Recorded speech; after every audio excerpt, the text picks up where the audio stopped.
watching that today.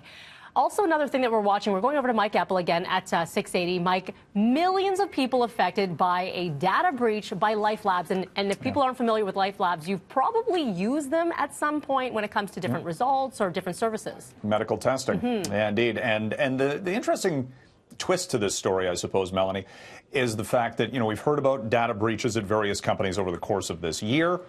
And in this case, LifeLabs says they paid a ransom to the hackers to get the data back and secure it. So it's 15 million customers we're talking about here, all sorts of information.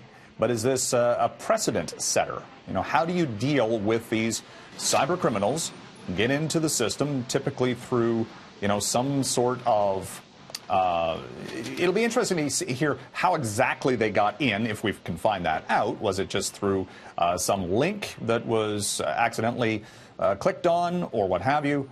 And the fact that they paid ransom to get that data back, is that, again, a precedent-setting move by LifeLabs in the always difficult way that companies have to deal with trying to stay ahead of those dark web forces, so to speak, getting information.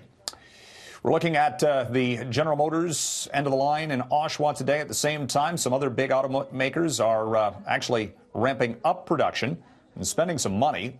One is Fiat Chrysler doing a mega merger with Peugeot of France. This has been in the works for a little while. It's going to take about a year and a half to actually get completed, but a $50 billion teaming up between these automotive companies to create the world's fourth largest automotive company. And what this is about is actually keeping up with technology. It's actually much more cost effective to join forces with another company to keep costs down for just getting ahead of the curve when it comes to electric vehicles, and you're not doubling up on the production costs. So some of this has to do with, again, the changing tactics and trends in the automotive sector.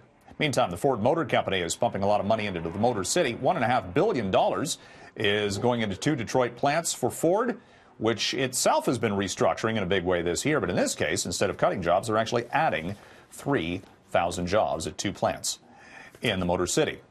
And Melanie, we should mention that we're talking about the impeachment situation for U.S. President Donald Trump happening in Washington today. From a market standpoint, no reaction. It's been really fascinating to see how the correlation between politics and business has not really shown up in the way the markets have reacted in any way, shape, or form. You think it would, yeah. You look at Clinton and Nixon before that.